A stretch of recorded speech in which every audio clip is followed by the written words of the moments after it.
We will now begin the question segment of this assembly. We have two facilitators, George and Debbie, who are standing at the front. If you would like to submit a question to them, you may do so. They have a notebook where you can write it down. Each candidate will have 1 minute to respond to your question.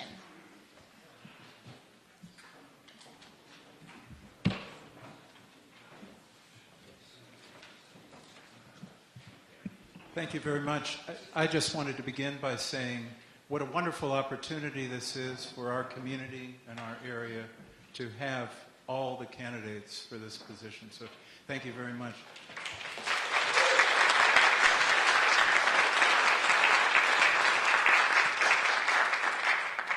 Now, we gave you a very tall order in terms of addressing so many issues in 6 minutes, and I think everybody did an admirable job with that. But to lead off this question segment, I would just like to say, if you could identify your top legislative priority, if you attain this position, your top legislative priority for the first year, this is an opportunity to go into a bit more depth on the issue you identify as most important. And that question is obviously addressed to everybody. Just pass the microphone down. Sure, we can do it that way. And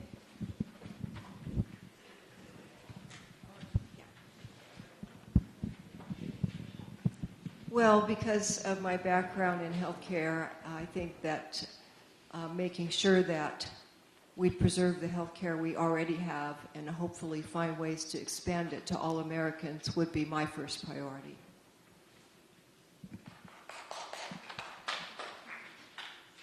So I'm type 1 diabetic.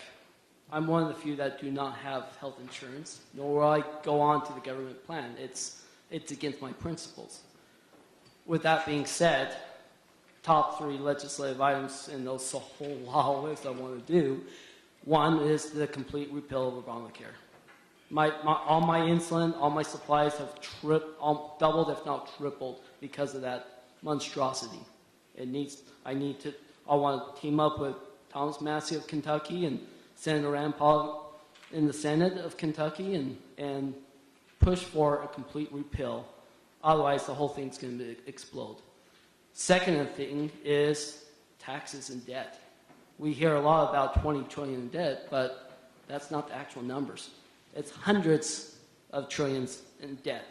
We need to take a nice, sharp, double-edged bladed axe and cut the debt.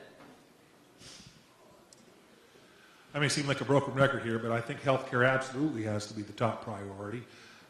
Republicans are very interested in lowering costs in healthcare. Democrats are very interested in expanding coverage, and people see those two goals as mutually exclusive. I don't think they necessarily are.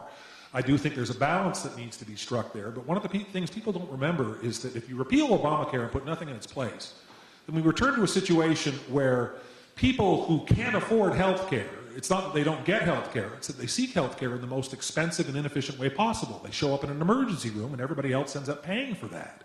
And that sort of creates a de facto warped sort of version of universal care because we're not willing to let people die on the streets if they don't have health care. So what we need to do is create a system that delivers health care efficiently and effectively. And you know, I think single payer is way too expensive, and I think that simply turning it all the way over to market forces and not having any government involvement whatsoever would result in people dying in the streets. I think we need to be able to forge a compromise, and I think health care becomes the top priority of anybody who goes back to Congress. Thanks. Term limits. Term limits. We have a corruption problem in D.C. The number 1 and number 2 campaign contributors are Big Pharma and energy. And until we actually create an opportunity to fix the root of the problem, which is the men and women that continue to go back to perpetuate the cycle that we've been dealing with, the increase in our taxes, the bureaucracy, the inability to balance a checkbook, the inability to literally balance a checkbook in Washington, D.C., we have a serious, serious problem. And I believe in establishing term limits to where our elected officials go to DC with a purpose, with an agenda, and with a mission, knowing that they're not going to be there forever. They won't be camped out for the next 20, 25 years, milking the system, taking money from the big corporations. Ultimately, they're going to go back and they will represent us and they will get the job done. I learned as a businessman that if your financial house was not in order, nothing else mattered. And I think one of the most fundamental problems we have in the United States right now is that we're not budgeting. We have a broken budget process. We're not making the hard decisions. I bring a lot of expertise to this, and it's one area I would love to dig into and change the way that we budget. We have an amazing model here in our state. Our cities, our counties, and our states all submit a balanced budget. We do it here in Utah, and we can do it in the United States.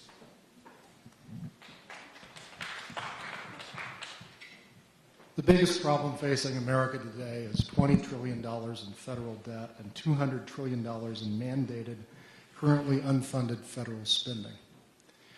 At some point, the chickens of that are coming home to roost, and none of us are going to be healthy in an environment where an economy begins to collapse around a currency that no longer really has any value. So my initial priority in going back to DC would be to drastically cut federal spending. It's got to be cut. It's killing us all. Our children, and perhaps our grandchildren, if this doesn't occur before then, will curse this generation for the load of debt that we pass on to them that is a poison that truly is deadly. The second quick thing I would say is I disagree with Jim. We don't need to create a system to provide health care. We have a system. For anyone who has over about $10 million, they get all the health care they want. They get the personal cell phone number of their physician. They belong to a concierge practice. That system's out there. We just need to bring it to everybody.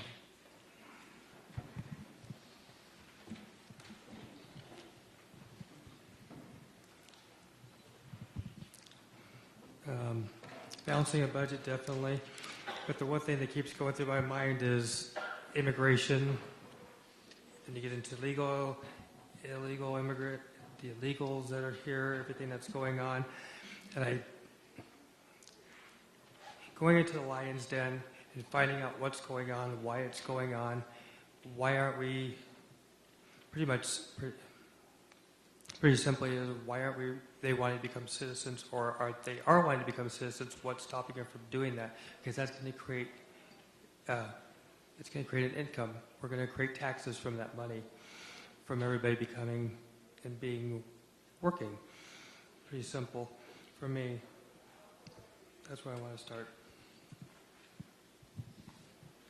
So I'm going to take kind of a two-pronged approach to this thing. One item that I think is really important to Americans domestically is obviously healthcare. We need a single-payer healthcare system. Two, and I would look at this in our role globally, is putting an end to U.S. war and U.S. imperialism and reducing military spending. Roughly half of our budget in this country goes towards military spending, and that money could be used to provide healthcare and education for our people. So those two items are somewhat related.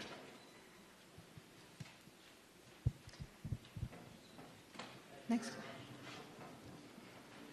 I originally had a question, but since we have several coming up, I'll refrain from speaking from my personal perspective. But we do have one question to all of you to please address. Briefly describe your stance on medical marijuana. Thank you. And let's begin at that end and go this way this time. I absolutely believe that cannabis needs to be legalized for medicinal purposes, but I'll take it a step further and say it needs to be legalized for recreational purposes too.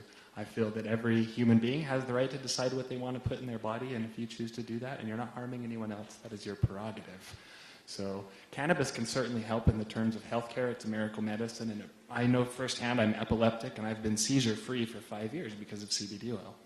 So cannabis medicine is a wonderful thing, and freedom of choice is a wonderful thing too.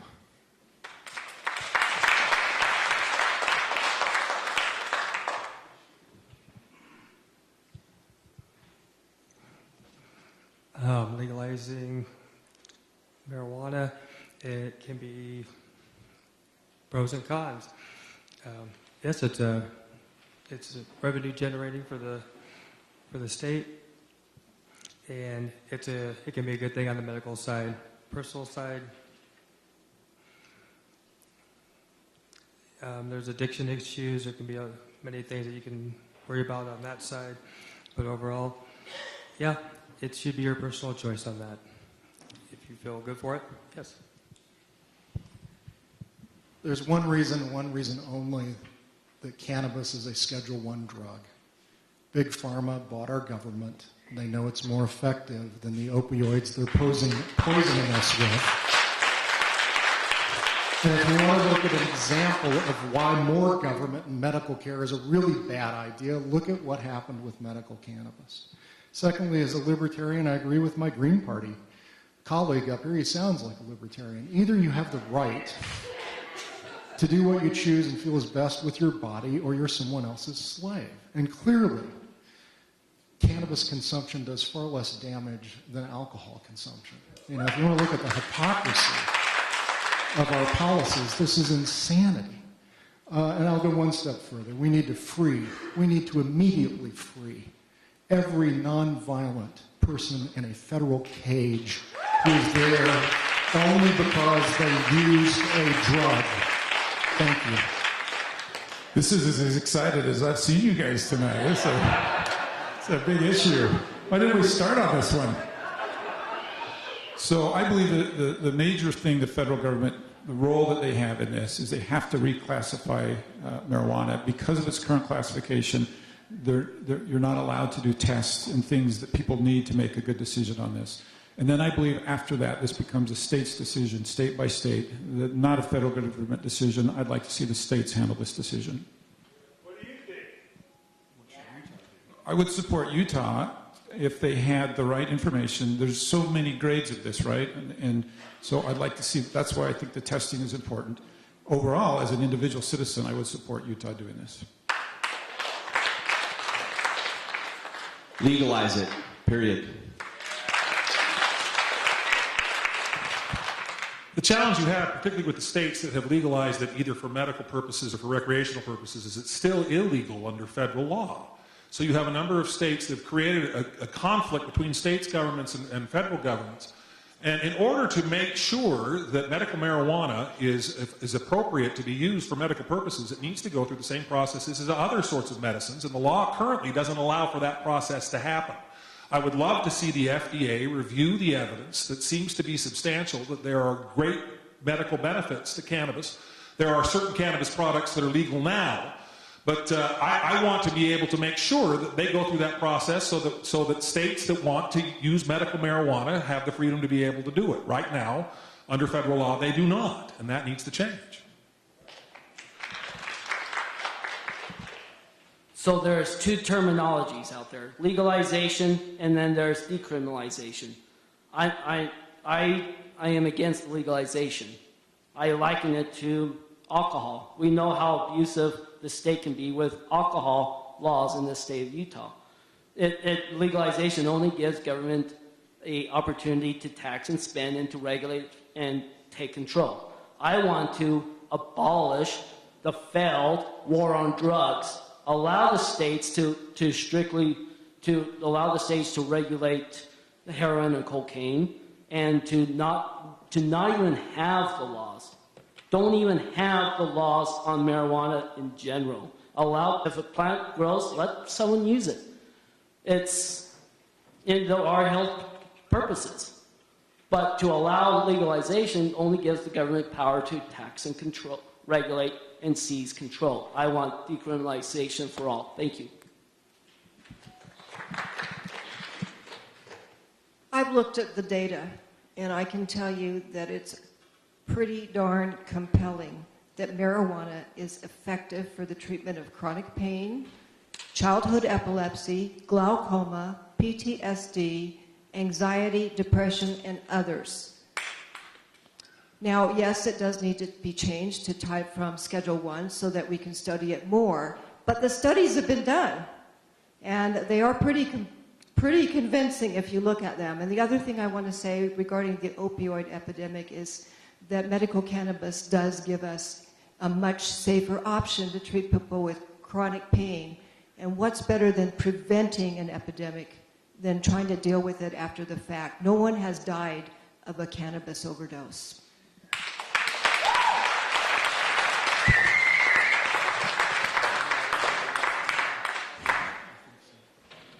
Good evening. My name is Lisa Senaceros. My question this evening is for candidate Curtis. If I recall correctly, I remember seeing something on TV, an ad, or maybe in print, that you were condemning super PACs, and yet you have an incredible amount of support from Primary Out.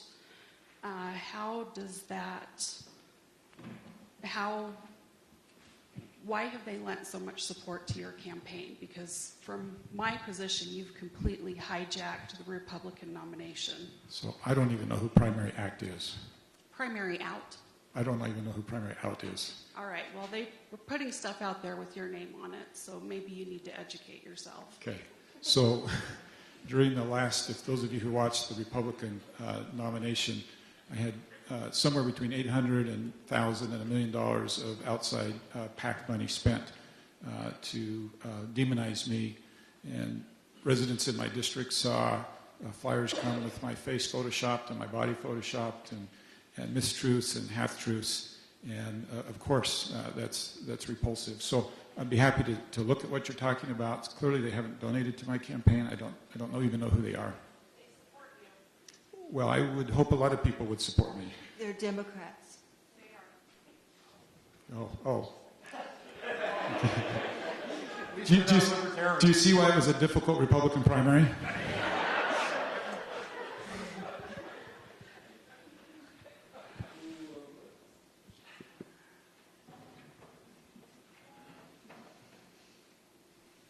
This question is going to be for all of you. Sorry, my name's Cassie Patterson. I live here in Moab.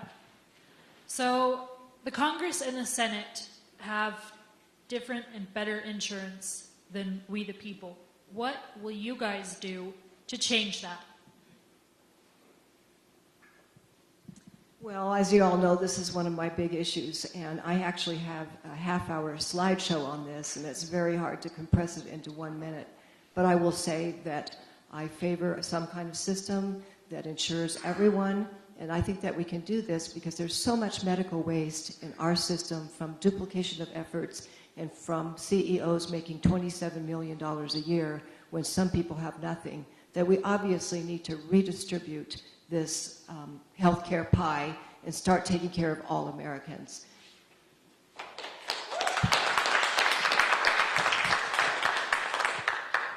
The founders got it right. They served to serve. You don't get paid for service. So as an independent American, I want to help convince my friends on both sides of the aisle to either abolish the special privileges, the health benefits and whatnot, or take a serious pay cut by at least half, if not more, of what they get paid to go back to Washington. In fact, I want to introduce a virtual Congress. So congressmen actually get to stay home in those districts, representing those districts like the founders once did, for next to nothing. We could save a whole lot of money if we applied the money that we pay every representative to the cybersecurity and have a cyber Congress right here at home. Thank you. My father passed away last year of pancreatic cancer and was relying on... I always get frustrated when I see the Facebook memes that talk about the benefits that congressmen have and that they get their salaries for life and they get all of these sorts of things, and so much of it is misinformation. But one of the problems that we have in that regard is that Congress tends to pass health care laws that they exempt themselves from. When they passed the Affordable Care Act, they decided the Affordable Care Act was good enough for everybody else, but it wasn't good enough for them. And I think the first priority, one of the ways you make that happen, is to make sure that whatever comes out of Congress with regard to health care applies to Congress as well as everybody else. I agree on that. I believe that this being my first order of business in D.C. and establishing term limits gets the bureaucracy out. The reality is we have congressmen that are voting on their own salaries and raising and exempting themselves from everything out there. If you were to take an individual, a public servant, if you will, they actually should be compensated for spending the time and have a salary, so on and so forth. You'll eliminate the bureaucracy. You'll eliminate the greed, the corruption, because they know I've got 2 terms and that's it. And at the end of the day, whether it's an indefinite period of salary or health insurance, this, that, and the other, there's no reason that our congressmen should be living under any other law. The laws as well, not just health care, but every other law that you and I must abide by, they must abide by, period. And I think that if we establish term limits out of the gates, you're going to get real men and women who want to be there that will show up. So this is difficult to disagree with anything that's been said, and I would just emphasize Jim Bennett's comments. When I decided to run, I'd heard about all of these benefits and lifetime salaries and things like that, and I've tried to do some research, and for the most part, I haven't found that to be true. I think that it is probably true that on the health care that they've exempted themselves from some things. So I think it's important to separate fic from faction, and I do believe under no circumstances should congressmen be putting together rules that they would exempt themselves from and require everybody else to abide by. The fact that Congress exempts itself from its own laws is an indication of exactly what's wrong with America, and it's Republicans and Democrats both. They talk a little different before they get elected, but once they wind up in D.C., and maybe you've noticed this recently with our president even, they start to act a little different than what they promised to do earlier. But I guess the academic in me is a little bit confused. I don't know what health care means. It's like Congress has under Capitol Hill health care, and they can just give it out, and if they'd only do it more fairly, we'd be a lot better off. This is insane. There's no health care the government has to give out. The only thing the government does is pass laws and regulations that interfere with the health insurance marketplace. Your idea of health care, sir, and my idea of health care, and her idea of health care, they're all different. We all seek different things. We drive different kinds of cars. We want different kinds of houses. We want different kinds of doctors. We want different kinds of care. Some of us will put a lot of time and energy into our personal health to be sure we minimize the amount of time we spend with a physician. Others smoke and drink and eat to excess. This is going to, well, and now I'm out of time again. You can tell I'm the college professor. I'll pass this on.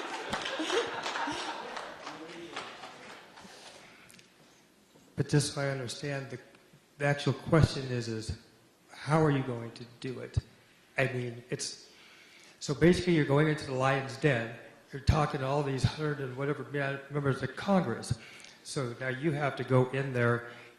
You're either going to mold with them, or you're going to become part of the good old boys club, for lack of words, or you're actually going to you're going to have to make enemies somewhere. I don't want to say enemies, but you're going to have some people not like you. I mean, that's the only thing that's going to come down to it.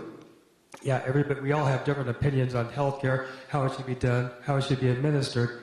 Understand that.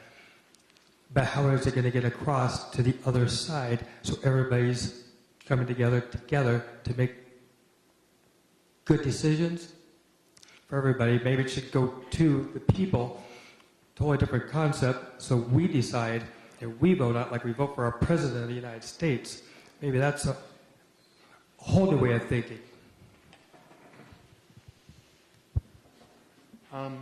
I would say that whether you are the President of the United States or you're Joe that lives under the bridge on I-15, you should have the same access to health care and mental health care that every American does.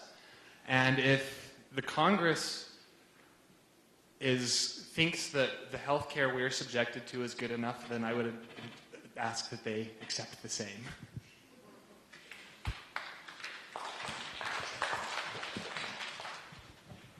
We have several more questions that audience members would like to ask themselves, and then we've got several more that have been submitted to us in writing. This one continues the discussion of healthcare, which is obviously on a lot of people's minds. And this one's very specific. Do you think that people with pre-existing conditions should have to pay more for their insurance, or should government act to level the playing field?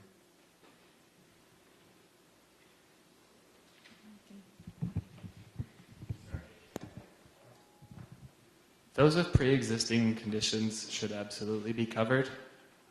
We didn't ask to have pre-existing conditions, and most of those with pre-existing conditions are the ones who need health care the most. I was a relatively healthy, able-bodied individual until I was 27 years old, and then all of a sudden one day I started having seizures, every 6 weeks. I incurred tens of thousands of dollars in medical debt and ambulance bills that I didn't ask for. Something just happened one day, and I had no control over it. And maybe I could have been better prepared, but sometimes people aren't, and we need safety nets to be there for us when we're not.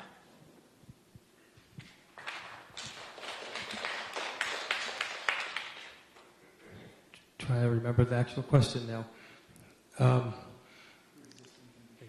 Pre-existing conditions. On a real quick personal note, I'm a cancer victim from stage 3, 4, and coming back and living an amazing life right now. So the idea of getting health insurance on that side, I've been grateful to the healthcare system on the Obamacare system for giving me the opportunity to continue to live and continue to help me out in everything. So my mind gets lost in the idea of redoing the system and creating a better system, how to do that. Yeah, I agree with the idea. So my mind gets lost in the pre-existing. Yeah, help them out. We need to do that.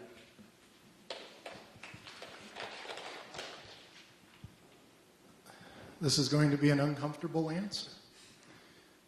If you require insurance companies to cover pre-existing conditions for people that have them when they sign up, you will bankrupt the insurance industry. It's like saying that you should be able to buy auto insurance and go to a junkyard and have the auto insurance company get your car running again. That said, people who are hurting get to be cared for. This is what America is about. We care for each other.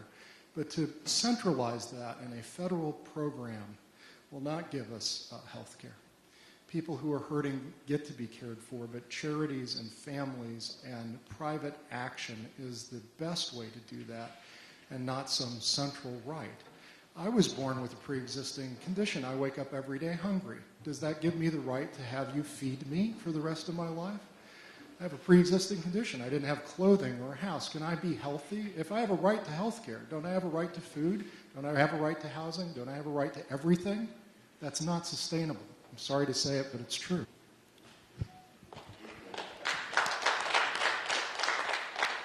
I believe the people of Utah and the people of the 3rd District are very compassionate.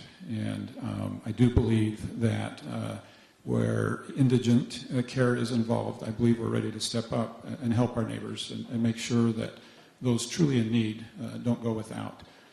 I also grew up in a home where my father was an independent insurance agent. And he drilled into my head all the time, insurance is only to pay for things you can't afford to pay for. And we've changed that. Insurance becomes this security blanket to pay for everything that we don't want to pay for.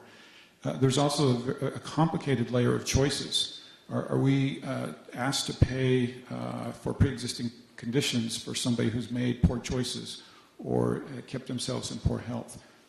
So let me just conclude this by saying I do believe in a layer that takes care of those who are unable to take care of themselves, and then we have some very hard questions as a society about where we go from there.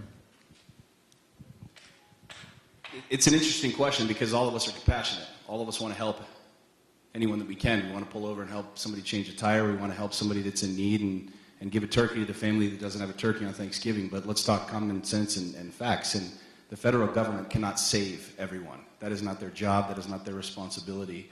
And I believe having the federal government involved in any way, shape, or form in insurance is wrong, period. Plain and simple. It needs to be a free market opportunity for people to be able to take advantage of. Plain and simple. That's the only way that it works.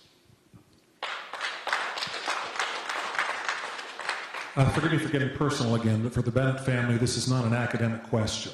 In 2011, my daughter tumbled down Solitude Mountain at the ski resort 300 yards end over end, and she ended up with a spinal cord injury and has been paralyzed ever since.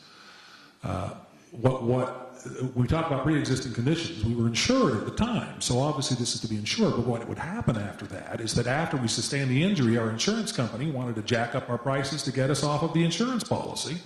And she also faced a lifetime cap on her benefits that would have probably put her into a home in her when she hit about 35 years old.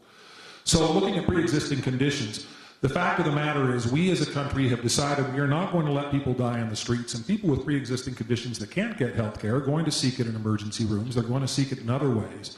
And we have to figure out a way to address not just pre-existing conditions, but all of these issues so that people, even those who sustain injuries when they are insured, aren't tossed off of insurance policies.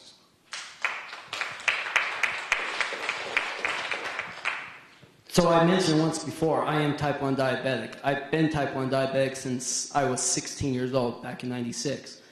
When I hit 26 years old, I had the chance of utilizing COBRA, of keeping in the health insurance, which was on average $500.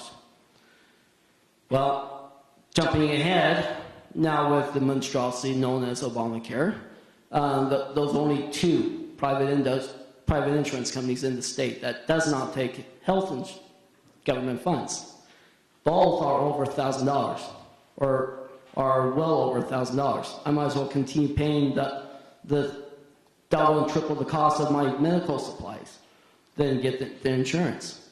So the better option is to repeal only Obamacare, and then the founders were for free trade amongst all the states. So open up free trade among all 50 states where anyone can shop insurance from wherever they want. Thank you. Our founders talked about life, liberty, and the pursuit of happiness. And I don't get where, in the pursuit of happiness, people think you could be happy if you have lifelong health conditions that lead to the 800,000 medical bankruptcies in this country every year. And I furthermore disagree with the underlying assumption that I've heard some people say here, that because you're sick, it's your fault. How is it your fault that you had type 1 diabetes, or that the gentleman at the end of the table had a seizure disorder? Did they really make poor choices? Is that the kind of Americans we want to be? Is to blame people when they're sick, when they're poor, when they're disadvantaged? That's not a country that I want to live in.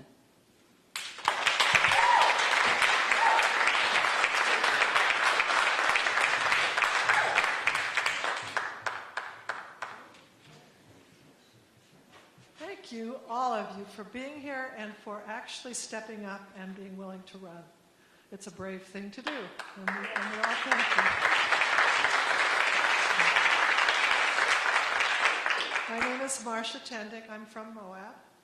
And the one thing that I didn't hear really addressed, I know there was a question about energy, but I feel, I believe the scientists, and I think we are in a climate crisis.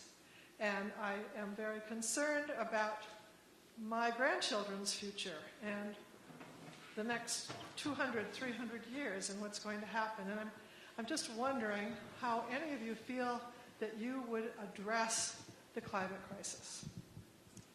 You have to start out by believing it.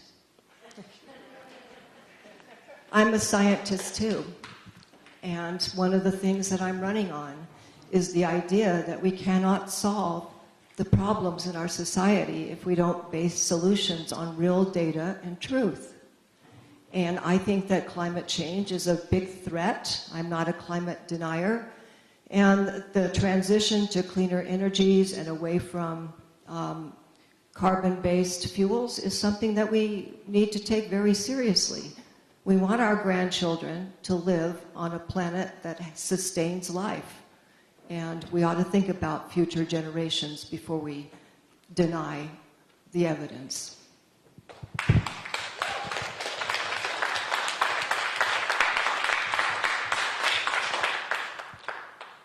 So currently in our federal government, big business, either if it's big oil or if it's big solar or big this or big this or that, get massive tax dollars from the government. Illegally, may I add, against the Constitution.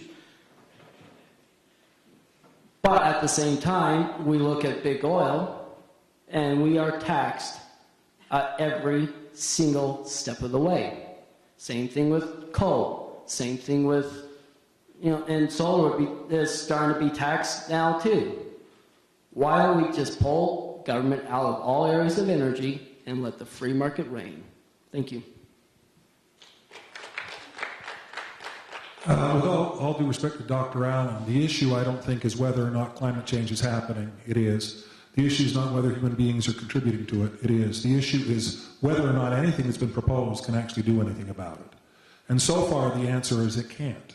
If we were all to abide by the Paris Accords that President Trump unceremoniously ripped us out of, the fact of the matter is it wouldn't lower global temperatures, and it wouldn't even slow the rise of global temperatures. My frustration with the climate change debate is not whether or not you're a denier or not a denier. It's whether or not what you're proposing is actually going to accomplish anything.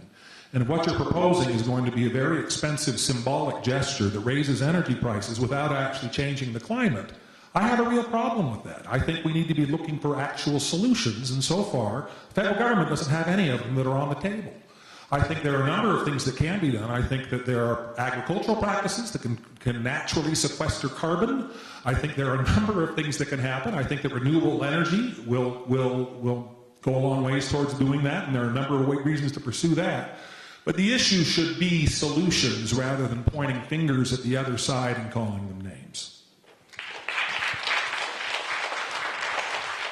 I personally don't know what the solution is. I don't think really anybody does. I do know that the free market enterprise, I do know that we have a lot of really, really intelligent people on this planet. We have a lot of really intelligent people here in the state that have the ability to come up with opportunities and solutions for not only energy, whether that saves the earth and the planet and the ice caps, I have no idea 500 years from now. What I do know is that we need to peel back the regulations that have been applied on the private sector over the last 8 to 10 years and allow the private sector to discover. Whether that saves the ice caps and the polar bears 500 years from now, I have no idea. But what we first need to do is peel back the regulations that have been applied on the private sector for the discovery of what could potentially be something that does save the ice caps 500 years from now.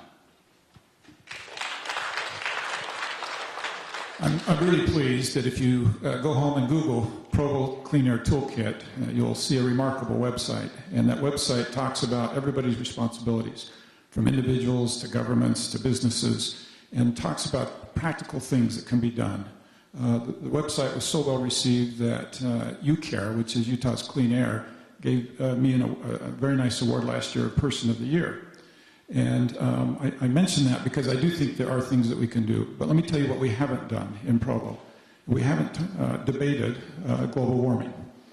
Instead, we've talked about personal responsibility. We've talked about what they taught me as a Boy Scout, which was to leave my campground cleaner than I found it.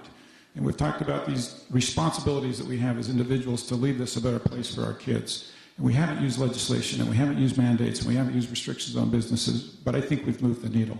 So if you get a minute and want to Google Provo Clean Air Toolkit, you'll see how we've done it.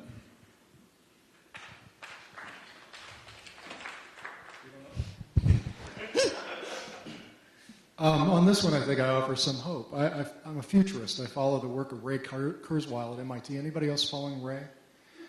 There's one. So if you're reading Ray, you know that he's predicting, and he's been on top of a lot of trend analysis over the last 40 years of his career, that solar power costs are going to drop at such a terrific rate that they're basically going to obsolesce all fossil fuels in our lifetime. That's pretty exciting. I just saw in the news today that solar power this year in 2017 will produce more energy in the United States than all of our nuclear plants combined. I'd also say that our federal government's at fault, because I'm a libertarian, that's what I say. But you remember the BP oil spill in the Gulf? The only reason we had that was our federal government capped the maximum liability for oil exploration. They want to encourage discovery of new oil fields. Nobody would have taken something as risky as the Deepwater Horizon if they knew they would face the full liability of a disaster. It's our federal government that's caused a lot of our problems with pollution. I would also say that the United States government is the biggest single polluter on the planet. Go Google that. I'm out of time again. I wish there was a good answer to that. I just know that as the future goes, we're going to continue in solar, and we're going to do everything naturally just to become better people, emissions-wise, with cars, electric cars. the technology is going to continue to improve, get better and better. The only ones I'm worried about are foreign countries where their laws, however they do their manufacture, is completely different than us. I know that has nothing to do, but when they're moving things over, they're building phones, they're doing that over there because it's cheaper to do it that way. That's what we have to also worry about too. But on our side, I think we're doing very amazing in technology-wise as far as trying to do better, make everything cleaner, be more efficient in all things with the environment. Climate change is very real, and I actually think we're understating how imperative it is up here. This is something that we're going to see in our lifetimes. Within the next 15 to 20 years, we're going to see the effects of climate change, unless we make absolutely drastic changes now. And we need to set a goal as a country to, by 2030, be on at least 95% renewable energy. If we don't, we're all doomed. It's that simple.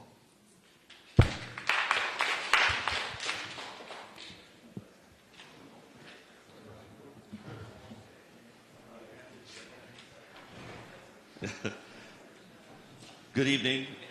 My name is Mark Thomas. I live here in Moab. I too appreciate your willingness to serve as public servants and be accountable to the people. So thank you for being here tonight. In addition, I'm a citizen of the United States of America, not just the state of Utah.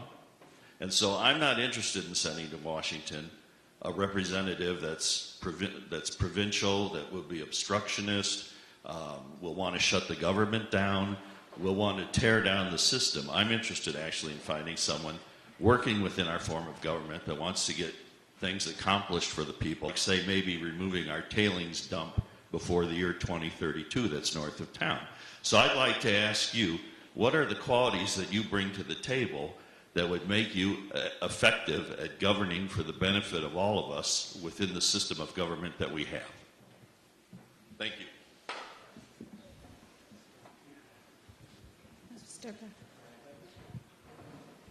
You know, I'm honest. I have integrity. I'm up here and I'm being real with you. I don't want to come up here and put up a front or a facade. I'm going to come up here and I'm going to be the person I am. And I would expect to do the same thing in Washington, D.C. To be myself, to be open-minded, and to be willing to look at things objectively and perhaps even, change my thoughts. I don't know everything. I don't plan to ever know everything. And I'm not perfect. I am open-minded. I am open to change. And I'm willing to admit when I'm wrong. I'm not stubborn. Let's put it that way. Touche, exactly. Round of applause. Yeah, it's as simple as hearing both sides, hearing everybody. I don't know everything either. Not to take your word, but it's exactly that. It's that simple. I want to hear from both sides and do whatever I can. And I was always a quiet guy in the room, but I love to solve problems. I love to analyze everything and come up with the best solution I can for whatever it is. I'm about common sense. I think the greatest benefit I would bring if elected to the United States Congress is what I brought as an educator, which is speaking truth to power and confronting things that are completely broken and out of whack. Our system of government was designed not with three co-equal branches exactly. There was a intent to have a fourth estate, the media, to act as a watchdog over our government. And it's largely abandoned that role. Senator Proxmire, if you remember the Golden Fleece Awards, I would start those up again and bring attention every week to something that could be changed in D.C. that's costing us money for silly reasons. I'll mention one, the Jones Act of 1914. Has anyone heard of this? It's an act that was designed to keep the U.S. shipbuilding industry intact in case we ever went to war. And that sounds like a good idea. So they passed a law in D.C. that said if you're going to ship goods from one port of the United States to another port in the United States, you have to do it on a U.S. flagged ship. Now, there's not a lot of commercial shipbuilding going on, and what that's resulted in is the massive trucking industry transportation that's destroying our infrastructure on our coasts. I'd like to see that undone. So I believe, in my opinion, the hardest layer of government is the city government. We deal with issues like putting roads in places people don't want roads. We tell people that their fences are too high. We do difficult things, and we're in the community. And I share that with you, and share with you that in the city of Provo, I have a 94% approval rating. And I've maintained that over 8 years. And I don't think you can do that without being collaborative. I don't think you can do that without pulling people in and talking through difficult issues like putting a road in their backyard and actually, at the end of the day, having them feel okay with it. And I believe I'm uniquely qualified to deal with this DC environment where people are not working together, and I believe I know how to find answers and solve very difficult problems. And I think that's what we've done for the last 8 years in the city of Provo. Number one, I'll tell you the truth. Number two, I'll fight. To be completely candid, we're dealing with a really unique period of time here, and we've got a gushing wound, and we're trying to put Band-Aids on it. And at some point in time, you just got to cut the limb off. And we're dealing right now with a government and a system of this pure corruption. Sometimes you have to fight.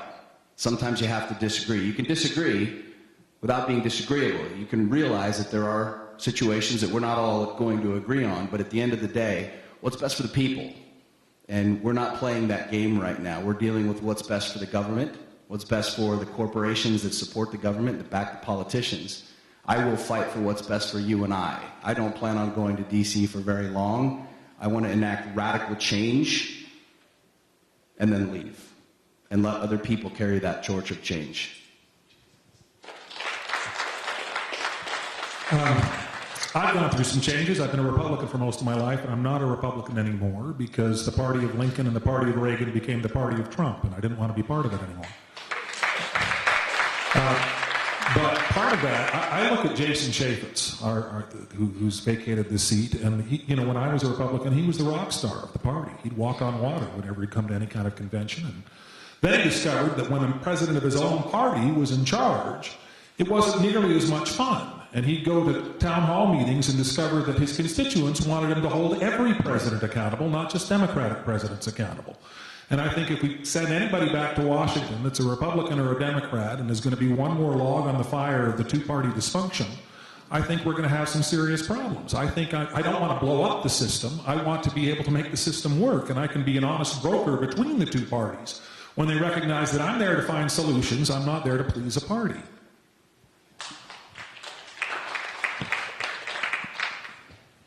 So I used to be a part of the Republican Party years ago, and I got tired of seeing corrupt business being done within the party. I got tired of seeing people going along, getting along just because the party says so. The party elites say so. We see it so often in the state of Utah. We see it so often in D.C. That is why I'm an independent American.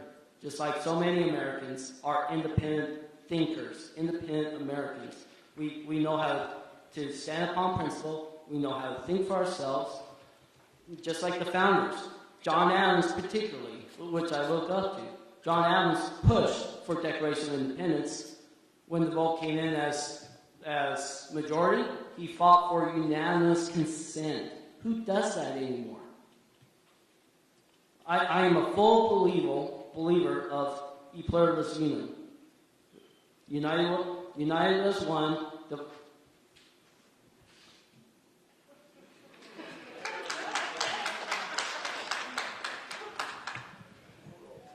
So my qualities that I think will be successful in Washington, D.C. have to do with several things. And I've thought about them over these months that I've been campaigning. First of all, if you look at a doctor-patient relationship and one that's successful, they have certain things in common. The doctor has to be a good listener or you don't make the right diagnosis. There has to be clear communication. There has to be trust, and there has to be a partnership. And I think that those same qualities apply to a constituent-representative relationship. Another thing doctors do is we tell the truth even when it's hard to hear, because people don't want things sugar-coated. And I know how to do that.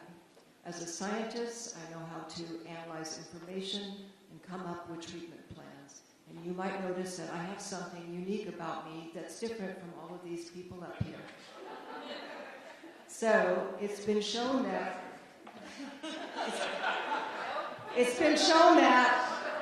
you need about 3 women in a group of 10 to break the group think.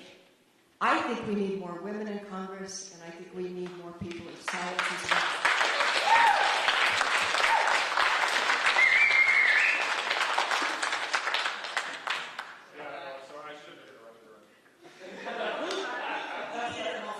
I stayed on message. You did. We do have a question here, which is not on any topic that's been addressed yet. It's a written question, and it's about the current forever war. Individuals stating that we've been killing people around the world since his son was 1. His son is now 17 or 18. What he'd like you to do in 1 minute or less is discuss the responsibility of Congress to declare war. And that's my question, and I only want to hear from Alan, Bennett, Curtis, and Buckman, because I know these men. Thank you. The Congress was empowered to declare war, and the last time they did it, I think, was when we invaded Afghanistan, and that expired a long time ago. You're shaking your head. Am I wrong? That was not a declaration of war. Okay, yeah, sorry. That's what I meant.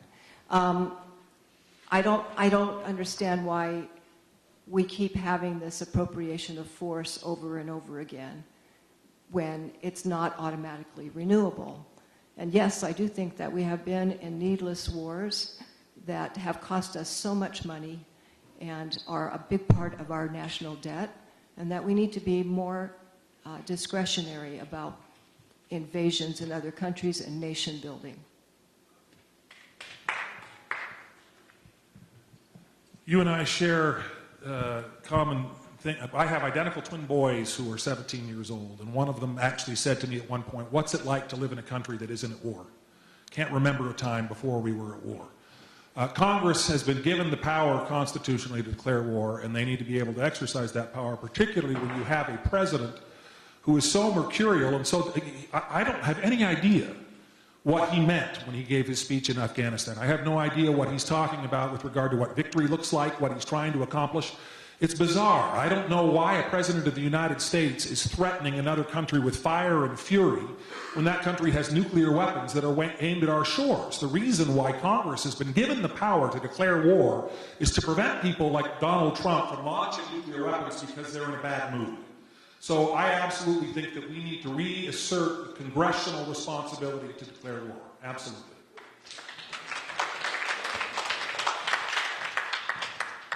I was born in 1960, and I remember clearly my mother at one point taking me and sitting me up on top of the refrigerator, I don't know why I remember this, and talking to me about the draft. And I watched young men several years older than me being drafted into Vietnam. And it's left a very strong impression on my mind. And I can't imagine anything more weighty than being involved in that decision. And I'm acutely aware that if I'm successful in this office, that I'll bear that burden. And I would like people to know that I consider it a burden.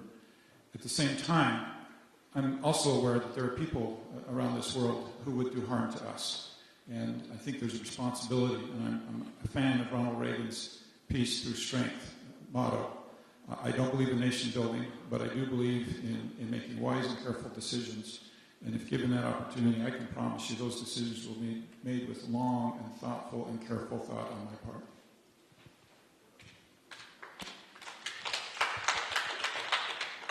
Congress has abandoned its constitutional authority to declare war, its responsibility. And they've abandoned a lot of other responsibilities to independent federal regulatory agencies, which make law. We call them regulations. They've empowered the executive beyond anything that three equal branches of government would even begin to make sense. So, of course, Congress needs to reassert its responsibility to declare war. That said, the president serves as commander-in-chief, and sometimes you need to act quickly. So there's a balance there. But I wouldn't totally say we have to have a long debate in Congress with bombs are landing on Seattle. You react quickly. What I will say is it makes me very sad, especially as a libertarian, to know that we're dropping a bomb about every hour somewhere around the planet right now. When I said the government's the biggest polluter, that's one of the big sources of that. We're killing people. We have children who were born after the war in Afghanistan started that are now going to go serve in it. Unacceptable. Absolutely.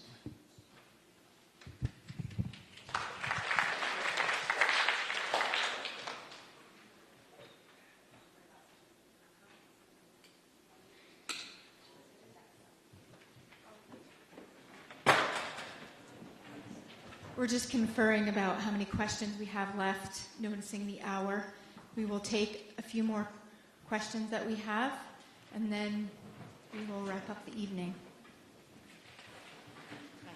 I didn't intend to ask a question tonight, or I wouldn't have worn my public radio t-shirt. Hi, my name is Gail Solomon, and besides thanking you for coming tonight, I want to thank you for your what have appeared to be very candid answers. I get very disappointed when the line is just the same all the time. So I feel like I've gotten to know all of you.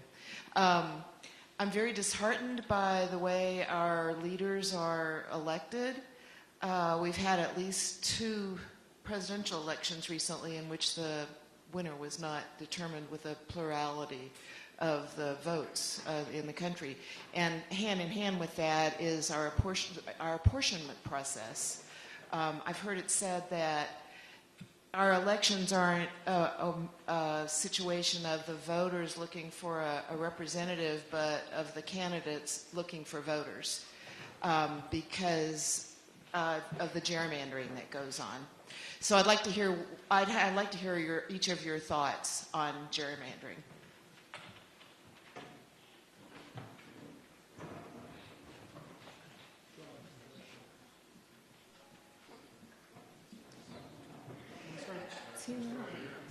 Yeah, we can start here. That's fine.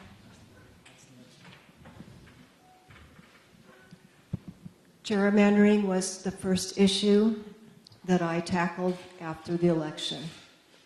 I reasoned in my mind that Donald Trump got elected because of voting rights suppression and gerrymandering, and I still feel that way.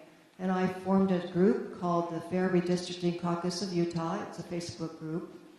And I also was one of the founding members of another group that's looking at a lawsuit similar to that of Wisconsin, which looks at Utah's partisan gerrymander, so that we can also bring a lawsuit when the time is ripe. And as some of you might know, Wisconsin is scheduled to have their case heard this fall by the Supreme Court. It's been accepted. And we want to be ready, because you're right. It's one person, one vote, and a lot of our voices have been put on mute from the way our state is gerrymandered. I call it drawn and quartered.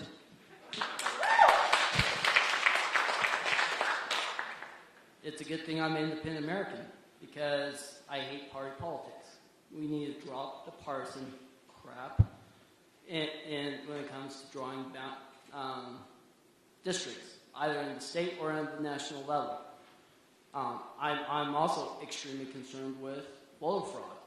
Yeah, there's a lot of talk about Russia in the national news, but what about here in Utah?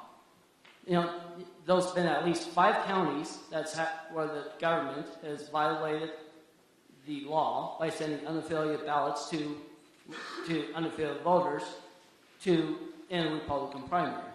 That clear violation of the law. And over 80,000 in Utah County. But how many people know about another law that our elected officials here in the state's been violating and committing fraud by mandating, forcefully unaffiliating party leaderships within my own party to be unaffiliated just to block us? Thank you.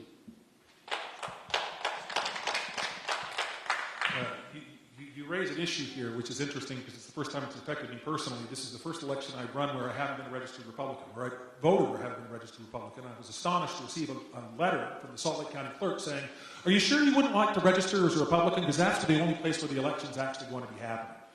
So that's really frustrating. The United Utah Party that I represent was founded by Dr. Richard Davis of Brigham Young University, who was the leader of the Utah County Democrats And by myself, I was hired as the first executive director, and I've been a Republican all of my life.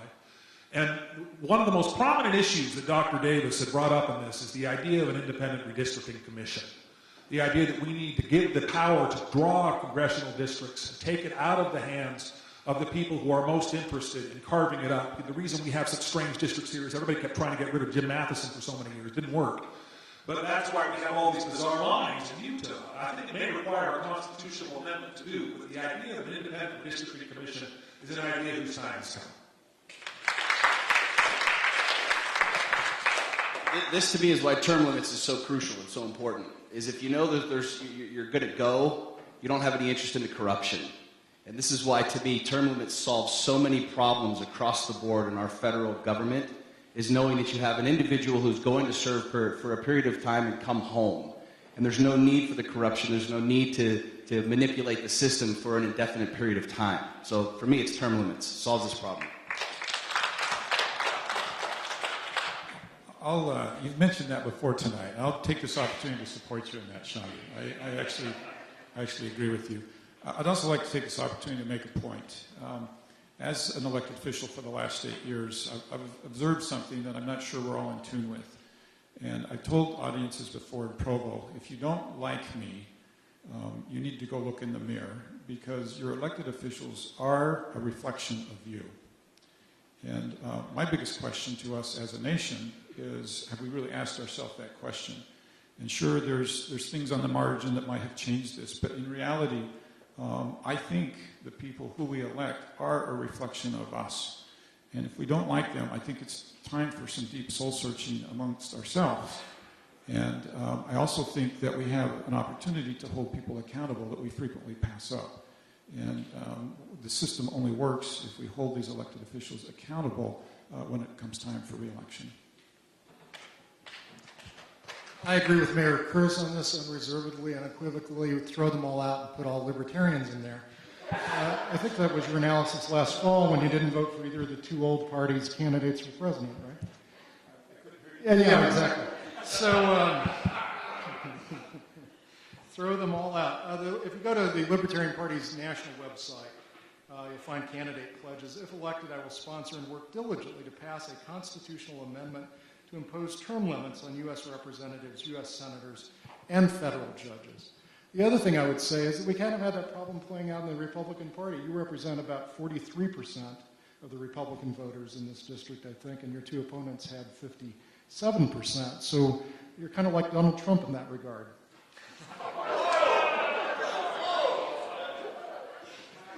I still love I love you too.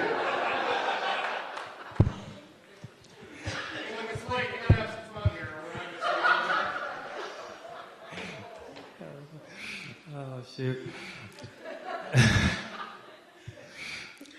How everything was divided up. Oh, go back into the history. We're a reflection of you. It's just that simple. Term limits, absolute. If you keep us there, as Mayor Chris is saying, there's a reason why you're there. It's for you. We're doing what you want us to do. We keep doing that. As far as anything negative, redoing districts, redoing anything like that, it's how, why. I don't know how to say it, why to say it, so I'll go from there.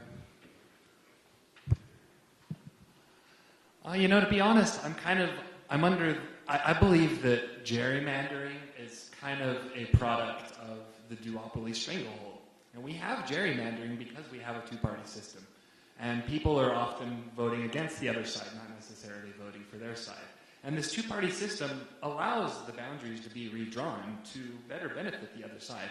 I'm a proponent of a system in this country where we have proportional representation, where the people who are elected are roughly proportionate to the people who elected them. The current system we have now does not facilitate that at all. And I think if we had proportional representation systems in America, we wouldn't see the gerrymandering that we see, because we would see fair elections.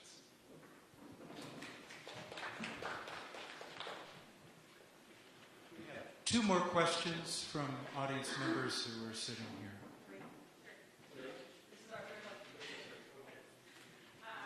I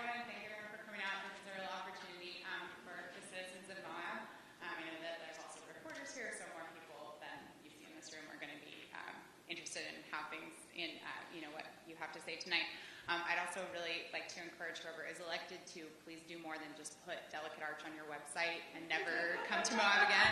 We want to hear from you. Please, reach out to the people of Moab.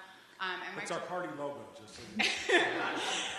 Sometimes, I don't know. So, and my question for everyone is, if you are the person who's elected, in what ways will you represent your constituents who did not vote for you, who voted for other people on the stage, who did not vote, who have very different opinions than you? And I'm interested in as many sort of concrete ideas as possible. Thank you.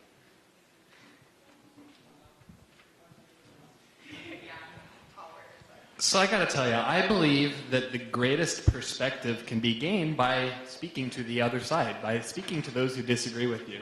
I got a lot of friends who agree with me and, tell me that I'm right, but that doesn't expand my perception. It doesn't make me any smarter. It doesn't make me any more aware. The best way I can expand my perception is by speaking to those with the opposite views than me. And that will help me to gain a better perspective, because the perspective I have comes from my insight and my perspective. And it's hard for me to sometimes see other people's perspectives. And I think one of the most important things for any politician is to try to see that perspective from the other side, because that's going to give you more insight into yourself and more insight into society. And overall, it will make you a better person, not just a better politician.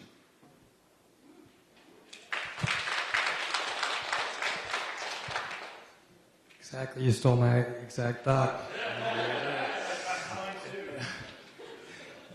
Taking all the fun out of it. No, it's all about hearing the other side. I mean, you got it. Then how will you seek out those voices if you find them valuable? To seek them out, you go to them, you find those people.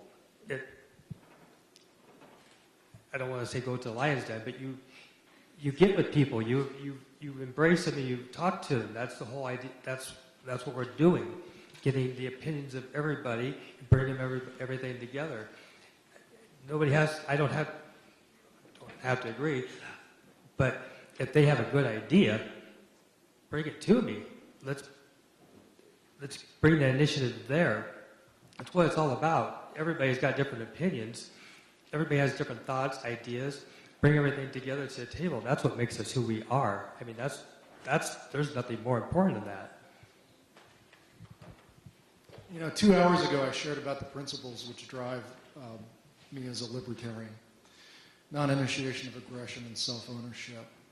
That can be summed up pretty much as anything peaceful. So I'm about partnering with and listening to people who advocate for social change through education, persuasion, and peaceful means. For those constituents who might want to initiate violence or call for violent acts, I'm not going to represent them very well. I think I've thrown out the principles that are core of who I am. And those of you who align with that, who say, life on earth may be not all there is to the real life that exists for us, and that our choices here have eternal consequences. And if you look at your life like that, then I would encourage you to look at the wisdom for voting for what you love, if it is non-aggression, self-ownership, the principles of libertarianism, rather than voting out of fear that the slightly less desirable candidate might or might not win. Vote out of love, not fear, and I'll work with you. So I believe the first thing is you have to have an attitude that these opinions are important. And so let's assume for a minute that you do. We live in an age of an amazing ability to reach people. And we found in the city of Provo that anybody can contact me with an email, and I can have that within minutes. And I've made a commitment to my residents. I answer every one of those emails myself. We use Ask Me Anything sessions on Facebook. We do all sorts of social media. I was given an award in 2015 for the top elected official on social media in the United States. These are amazing tools where we can reach people and they can connect with us. One of the problems we have is we don't feel connected to Washington, D.C., and we don't have to have that in this world where we have so many ways to connect. I have almost 400 million views of videos of mine online, hundreds of thousands of followers, for one particular reason. I learned a valuable lesson a few years ago from a good friend and a mentor, where the difference between a lighthouse and a tugboat. They both serve the same purpose, to save ships. One goes out and tries to pull people in, and the other one stands fast in one spot and shines its light. that lesson, that understanding became so powerful to me that I put a tattoo of a lighthouse on my arm. I have one obligation to myself, to my Creator, to the universe, and that's to stand and shine my light. And I find the more I do that, the more people I connect with. The more I do that, the more diversity I'm finding from people all over the world. Not only with political messages, but with life messages, with messages about, scarcity and divorce and bankruptcy and everything. And so I truly believe what makes me fit for this is I'll stand in one spot, shine my light, and not be out trying to save every single person, but illuminate the people around me.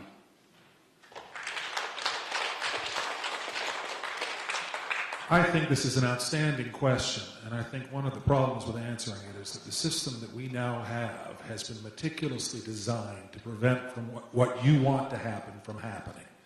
Because a number of the people that voted for either one of the two major parties voted on the principle that I described in my opening speech, where I talked about the bats that were flying out of Tanner Range, the idea that there's something impure or something wrong about talking to the people on the other side. And so anybody that goes back there, as a Republican or a Democrat, is going to go back there trying to represent constituents who don't want them to talk to people on the other side. So what I can offer this is that I can actually be an honest broker between both sides, because I'm not interested in pleasing either one of the major parties. And I don't think it's possible to go back and try to please a party leadership and still be able to listen to people on the other side if there's such a huge political price to pay for trying to collaborate.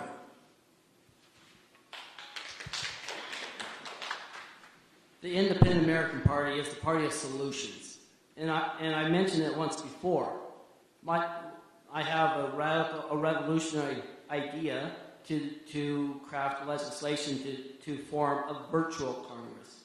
We live in the 21st century where we have Skype and all kinds of technical, very technical means of communicating with one another. We could have, with the proper security in check, have a virtual Congress. So, which leaving myself or any one of the Congress, the People's Congress, able to stay home and travel the district and to meet all the people. A lot more time, a lot more money being saved, and a lot more efficient, a lot easier to rip out the corruption in Washington, D.C. Thank you.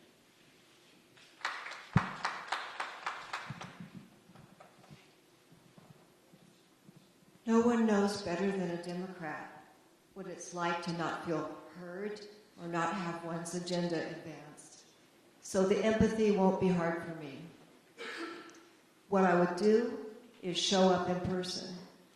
Even though I think technology is a wonderful tool, and I agree with Mayor Curtis that we should communicate via those means, I really don't think there's any substitute for making yourself available in person. I might even hold town halls.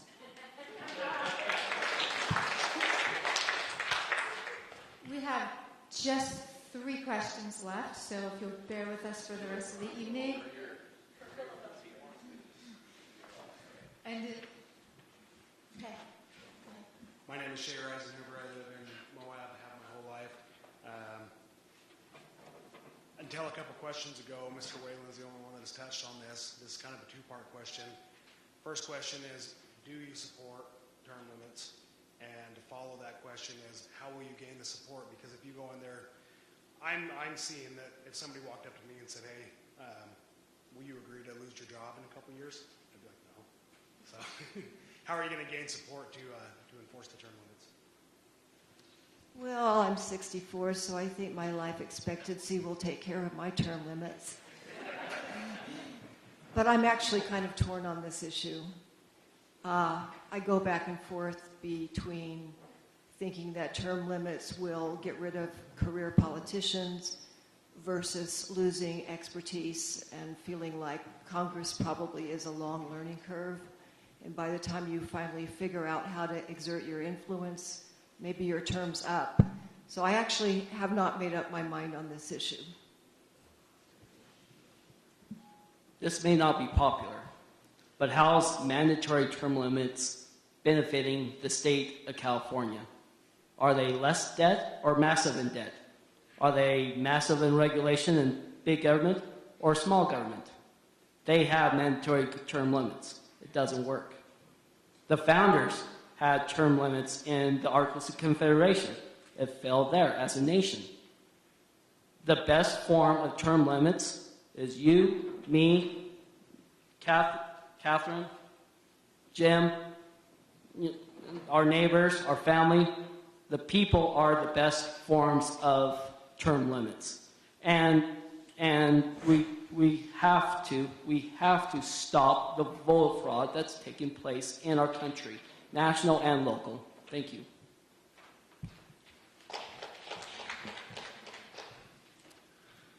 When Orrin Hatch first went to the Senate, Happy Days was on the air. He's been in Congress almost my entire life, and everybody says, well, his seniority is so valuable, we need to keep him there. What they don't realize is that the Senate is actually term-limited chairmanships. He can't ever hold another chairmanship again. He's been there too long to hold another chairmanship. He's there because he's there. It is time for him to step down. And it is absolutely time that we pass a constitutional amendment to limit the length of our congressmen and our senators' terms.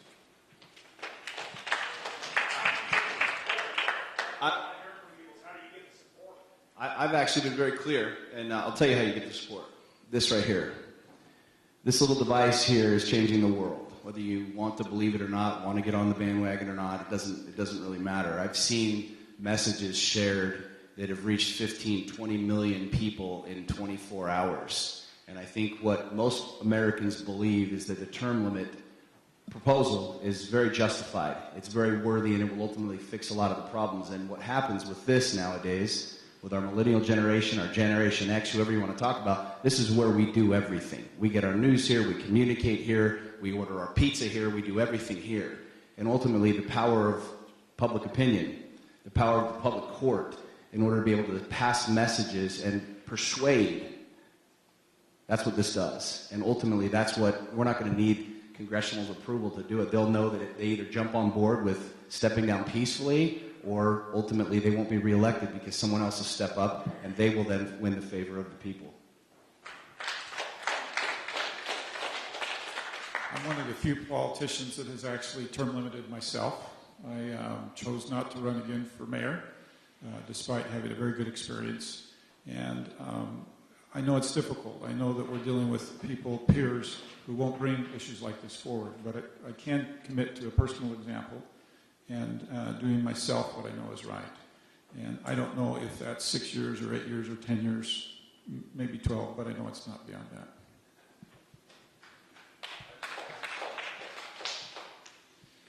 You know, chances are Dr. Allen or Mayor Curtis will be the next representative for you all down here in Moab. Odds are. Maybe Sean will pull something out crazy.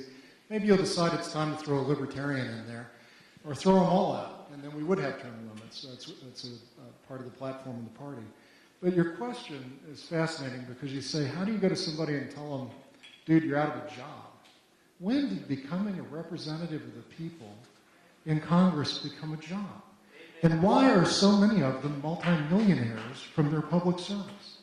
I think we get the phone out, we get the media out, and we expose the corruption that's at the heart of an awful lot of our in-name-only representatives who are there for their own financial benefit, and maybe we could turn it around. The other thing I'd say is if you elect either the two old parties, that's T-O-O old, T-W-O old parties, the Democrats, the Republicans, either one of them is going to be under tremendous pressure the day they get to D.C. to start running for re-election, raising money for 2018. Look at putting a third-party person in there, me.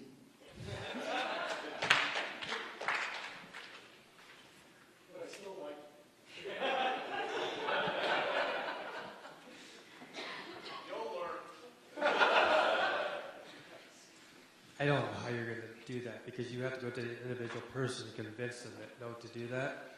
So to actually go in there and tell them we're done, if I'm good for term limits, I'm fine with that.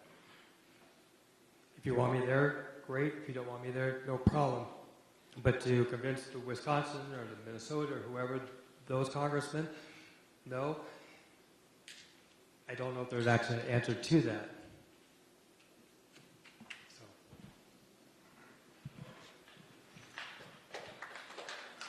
So we absolutely need term limits. As far as how to get them, I kind of feel like I'm going to go back to this duopoly stranglehold. And the Republicans and the Democrats, they kind of want to maintain the way we have it. And I could go to Democrats and Republicans and say, hey, we need to switch things up and get some new voices in office. But to be frank, I don't think they want to hear it. I think we need to put new people in office that are willing to do it. Because to be honest, I just don't think the people we have now are.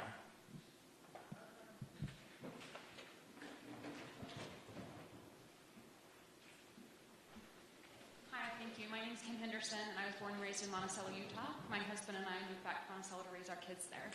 I have a very specific question, and for sake of time, I'm going to just ask a couple of you that I feel like didn't really quite touch on it before. So this is directed to Mr. Curtis, and I'd also like Mr. Whalen's opinion on the Bears Ears, and specifically the Antiquities Act. What your opinions are on both of those issues.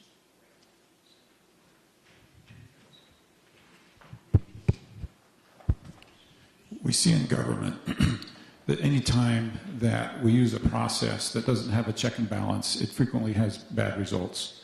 I've seen this in Provo City government when we do something unilaterally. People are always unhappy. And the problem with what happened at Bears Ears is that it was done unilaterally without a check and a balance. That's why people are angry. They're not angry because they don't want it preserved. They're not angry because of a lot of things that you would think. They want it preserved as much as anybody. We need a check and a balance. Now, I mentioned earlier in my comments that Secretary Zinke is going to make a recommendation. We're speculating because we haven't seen the recommendation, but it likely will involve a shrinkage. That's going to make a lot of people mad because there is no process. They won't feel involved. So what I'd like to see is a better process that gets us to an answer with a check and a balance. If you have a check and a balance, then in this country we live with those with what happens. But people get frustrated when there's no check and balance. A state's rights and obligation and ability versus the federal government. We talked about this a little bit earlier. I am for turning as many responsibilities, decisions, opportunities over to the states as possible. And I think any other involvement of the federal government is just, it's not necessary. I agree somewhat with John and what he's saying. Ultimately people want to be heard, and they want to be able to have a vote, and they want to be able to have a decision on something like this. And when it's a local issue, when it's something happening here, I definitely think that having somebody 2,000 miles away make that decision, or just purely out of politics, is wrong.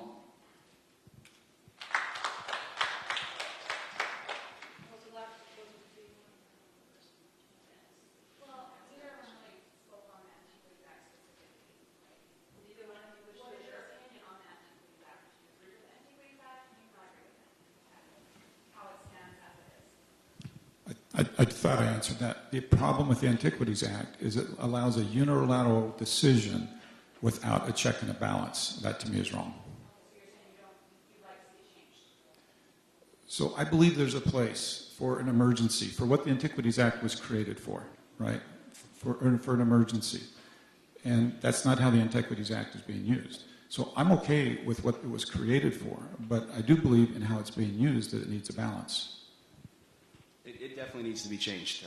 To what the perfect solution is, I don't know. I would candidly like to cast my conversations out to more people to figure out what the perfect solution would be for that. I don't have that, to be completely candid, but it absolutely needs to be updated and changed.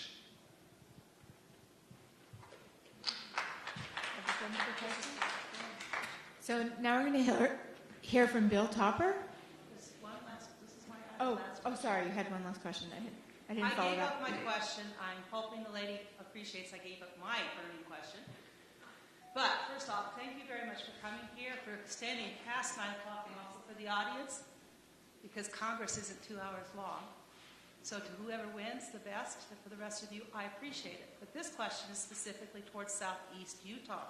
And she wants you to address, in a minute or less, transportation issues, public, private, whatever, for Southeast Utah and the issues that we face here. Thank you, gentlemen, and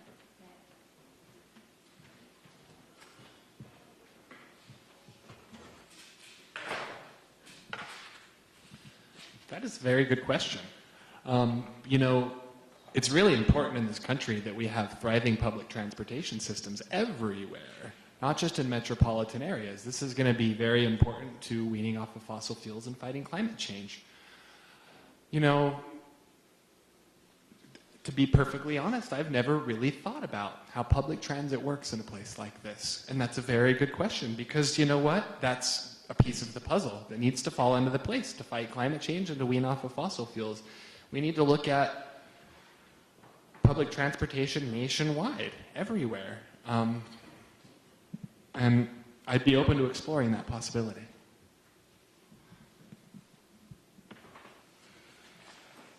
Start with, in Salt Lake City, we have the track system, we have the front runner system, and depending on how you want to mold it and work with it, it's always been in my mind,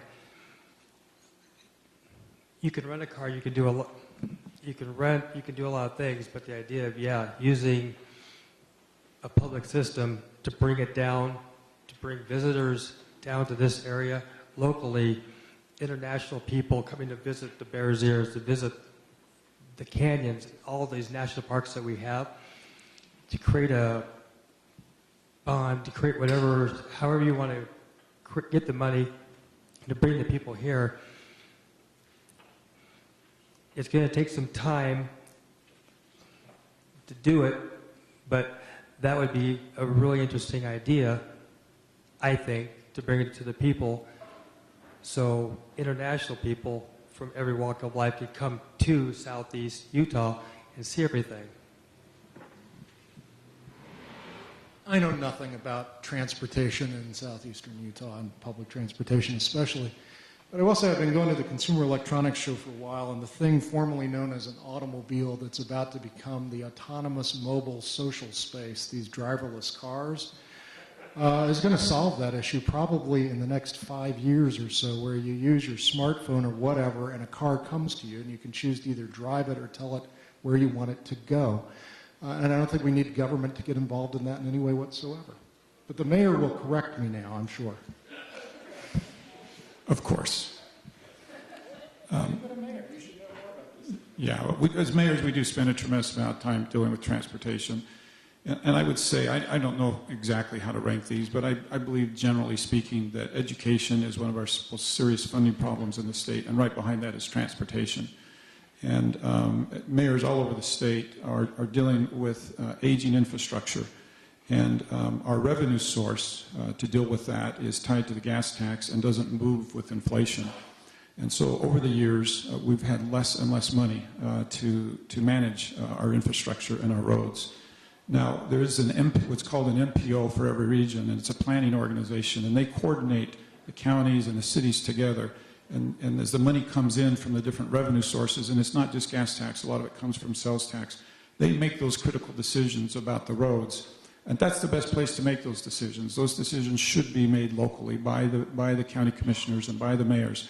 But I will tell you, they're all stressed and pressed all across the state because we don't have enough money for our road funding. I would 150% turn the conversation over to the local municipalities. They know best what they need. And as a federal congressman, I am not going to meddle in the business of a local municipality's transportation desires. That's somewhat my instinct as well, but I think there is a role for the federal government to play.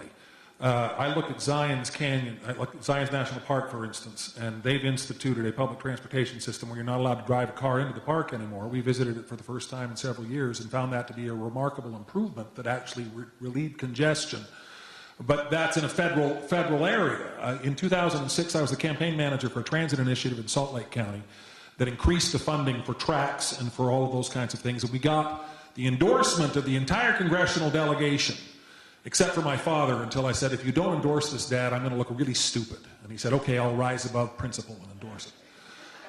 But in looking at that, when Salt Lake City and Salt Lake County created the track system, they did it in preparation for the 2002 Olympics, and they did it with an influx of federal money. And I think the federal government has a responsibility to help rural areas develop the infrastructure, because I don't know the Southeast Utah has the resources yet to create that kind of a system. Back in the 70s, UTA was formed. It was supposed to be public/private, and it was supposed to be weaned off to be completely private. That has never taken place. The mayor up here at the stage endorsed BRT, which accepted thousands and thousands of dollars from the federal government. I'm sorry, Article 1, Section 8 does not give the federal government power to get in the way of transportation here in the local affairs. Most of the buses aren't filled.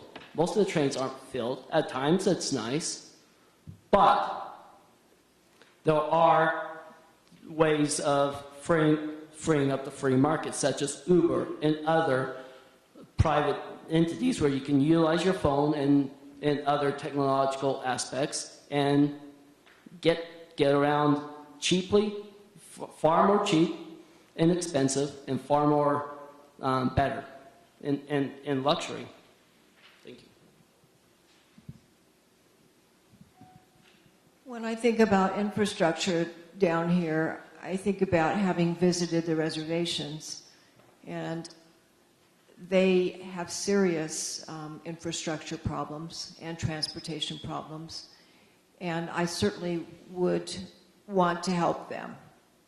The other thing I think about is that there's 3 national parks down here now, or 2 national parks and a monument, and that something like electric buses could be a practical solution for getting in and out of the parks, and it would be good for the environment. As far as a long-range solution to the commute between Salt Lake City and the Four Corners area, it can be a dangerous commute on 6, and it'd be neat to have some other solution like a Hyperloop or something future-oriented to get us down here quicker so we can enjoy this beautiful country. And thank you.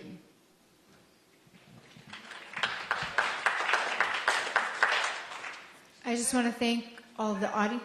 Can I just do one follow-up? I'm the one that posed that question, and I'd just like to at least hear Deb's question that she was going to propose. No, but thank you. Yes, we are edging on 10 o'clock, which was our... I don't want the people to answer it. I just want to know what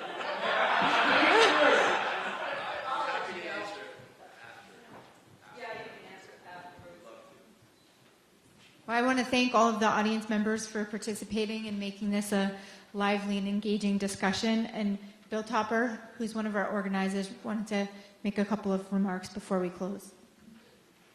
First of all, just a note, this was recorded, so we'll try to make it available in the library and online so that people tell people about it, because I think they'll benefit from it. When we first started this, I thought, well, this is going to be easy because it'll be a failure quickly. But you answered your emails, you answered your phone calls, you were pleasant, courteous, encouraging, and it's amazing that in the small community of Moab, you're together for the first time in an event like this that's so informative and so helpful. So thank you. We can't thank you enough.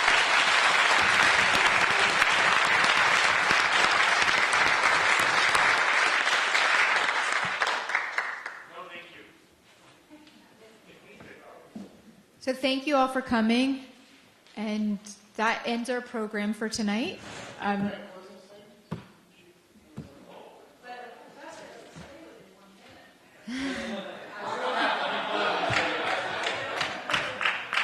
We can take 30 seconds for closing statements.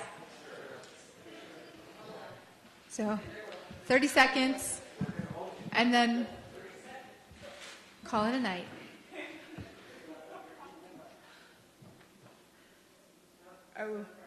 Okay. I think that I offer something different than what we've had in our state. I'm a science-based, caring, compassionate physician, and I very much want to be your voice in Congress, and I hope that I can earn your respect and your vote in the coming months.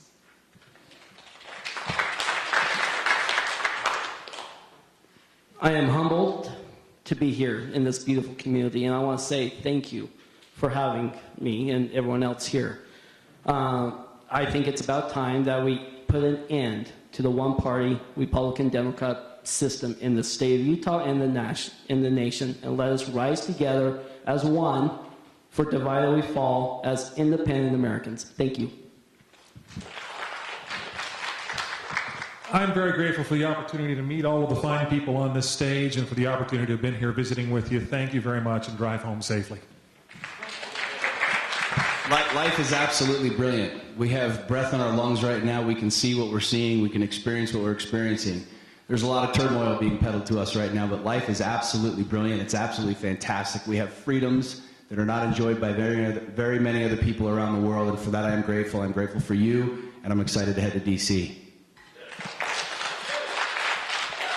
I always regret that so much of the time in an environment like this is spent on positions, and we don't get to know character and personalities as well as I think would be helpful. I would hope you'd take a minute and look at what I've done in my professional life and as mayor. Innovation, hard work, constituent outreach are things I think that you'll see as strong character trait with me, and I hope you'll take a look and look closer. Thank you. You know, I love this. I love Moab. Any excuse to come here. I came yesterday. I spent last night looking at the Milky Way down by the river. Yes, I'm in a van down by the river. I love meeting these fine candidates for federal office. You know, you don't just put yourself out there. In some ways, you put your whole family out there. I love that. I love being an educator. I hope you've learned something from me tonight. If not, I've failed, not you. And I hope you'll look at all of our websites and choose wisely.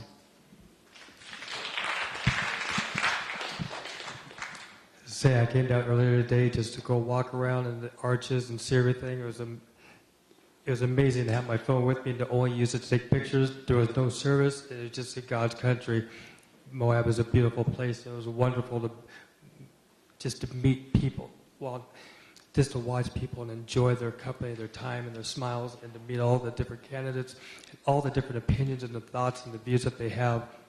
I just want to thank you for this opportunity I had to come and visit with you guys. Yeah, thank you very much for having me. This has really been a lot of fun, and I've learned a lot. It's really exciting to be here, and I'm really thrilled to be here. I would encourage you all to please go to our website, greenpartyutah.com, and learn more about the Green Party. And one more thing, I have a petition here. We're trying to petition to become a qualified political party in the state of Utah. We need 2,000 petition signatures. I would really appreciate it if you would all come sign my petition, please. Thank you.